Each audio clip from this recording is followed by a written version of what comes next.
Good evening, ladies. It is I, your wonderful blogger, Eugenia, and I'm coming to you this evening with just a little side blog, blog actually, for you tonight. And I so enjoy doing these, and I so enjoy being able to communicate with you guys, and you guys communicating with me. So tonight I'm just coming to you, talking a little bit about kind of a piggyback off my blog. Please don't be intimidated. And, and I was talking to some people, and I've gotten some comments on YouTube about, coming out to the West Coast, how people have been wanting to come out to the West Coast and come out to Seattle and things like that. And they hear how wonderful it is for interracial dating. And I cannot tell a lie. It really is. It's a really good place for interracial dating. Um, I came here in 1992, and I am from Houston, Texas. And Houston, Texas was not at that time the best place to interracially date. But I showed up here in 1992, and was dating like hotcakes, within a year or so. Didn't have a problem finding dates. Didn't have a problem finding guys that want to go out dates. Didn't have a problem finding guys that were interested. Didn't have a problem finding guys that wanted to ask you out.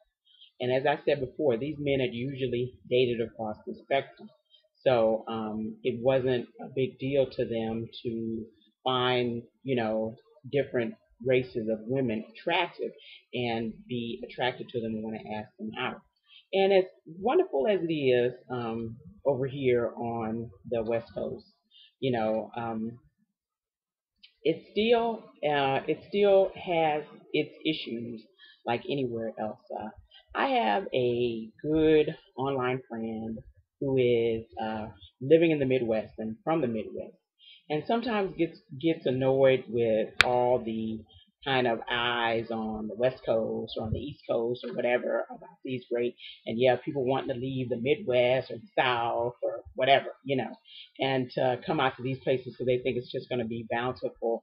They'll never stop having dates, never stop having guys hit on them or whatever. And I must agree with her in a way on that. As wonderful as it is to find dates, it's not like you're going to come out here and white guys are going to be falling at your feet. It is still up to you. And I think many times people say, "Oh, well, I want to leave this town that I live in wherever, Mississippi, Texas, whatever, some little town in Illinois, whatever," because they think they'll come over here and, come out to the West Coast or go out to the East Coast and it'll be just, just manna from heaven. And, I wasn't always dating and it wasn't always easy to find a date. It's just that it was a little easier than it was before. But the point of this all is, it doesn't really matter where you live. There are men interested in you there too. And I think sometimes some women forget one thing when they are thinking about just moving up, packing up, and I'm going to go, and stuff. They forget one thing is that sometimes it actually may be you. Now, I'm not saying it's all the time you, but sometimes it may be. Because no matter where you go, there you are. Okay. You're still going to be there. And so if you had a bad attitude and all that stuff, when you were down in Mississippi, that attitude coming up here is not going to help you get any dates.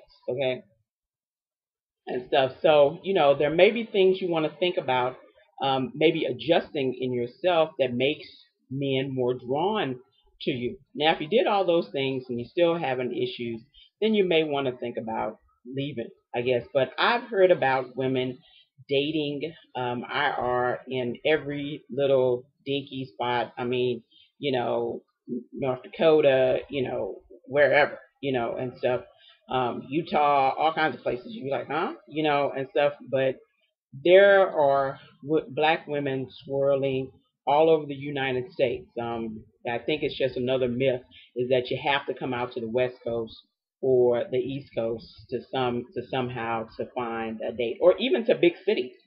and stuff. I think that's kind of a myth. I think you can do it, I think you can do it where you are, unless of course the place you live is run by the Klan or something. But you can do it wherever you are. And in me saying, wherever you go, there you are, is just to let women know, I had a nice attitude um, in Houston, but when I got here, it wasn't like I just started just straight out dating.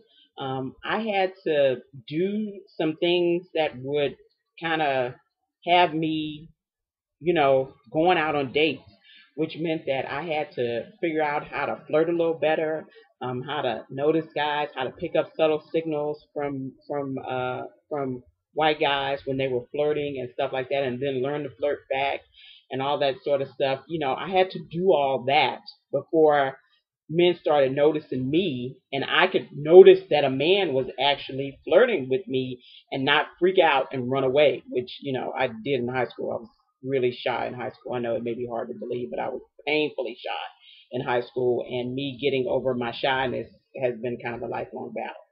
Um, you know, and stuff. But I wanted to let you know that because you could come out here to Seattle or Portland or San Francisco or LA or whatever, and you could come out here and you could not like it. I'm just going to be truthful. I wouldn't move to a place just to find a man. Now, if you wanted to come out here because one of the things is you wanted better job opportunities, or there was a school you wanted to go to out here, or you really like the weather out here, or you think it's beautiful, or you like the people, or whatever, that's the best reason to come out here. Don't come out here just looking for a dude. You might be disappointed. You might not find anybody, and stuff. There's always a chance that can happen. And Seattle and some of these spots on the West Coast may not be the place for all women. Some women are used to men being, gentleman John and all that kind of stuff, opening doors for ladies and stuff like that, and putting out their hands. Yeah, I'm sorry, that's not this kind of spot. These men are really kind of laid back and a little bit lackadaisical sometimes and stuff, And I wasn't really waiting for all that, oh, madame stuff and let me kiss your hand and all that kind of stuff. That stuff didn't really matter to me, but that may matter to some women. My friend had a friend come down here and visit from Tennessee, and we were sitting in a bar, and she was like, "Oh, aren't any guys gonna volunteer, to buy us some drinks or something like that?" And we both started laughing. We started cracking up, and we were like, "Where do you think you're at? Guys don't do that here. Men don't. This is not that kind of place." I have only once been in a bar and a guy offered to buy me a drink.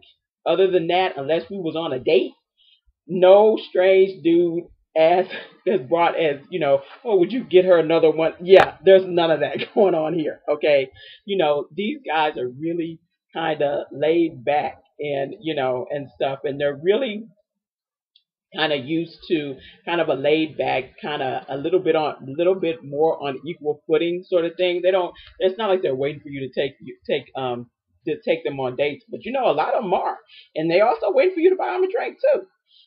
But they're those kind of guys here, and so you have to be, you have to get kind of used to that and stuff. And so if you're coming from a place and you're expecting certain kind of men, well, on the West Coast, the men are different. They're different than men on the East Coast. They're different than men in the South. They're different than men in the Midwest, and stuff. And these are some really kind of, if you're expecting the really sharp, dressy type dude dressing in a suit and looking all nice, yeah, no, I've worked for lawyers that were wearing Birkenstocks. I mean, it's that kind of spot. These guys are really kind of relaxed. They have a relaxed demeanor. They have a relaxed kind of dress.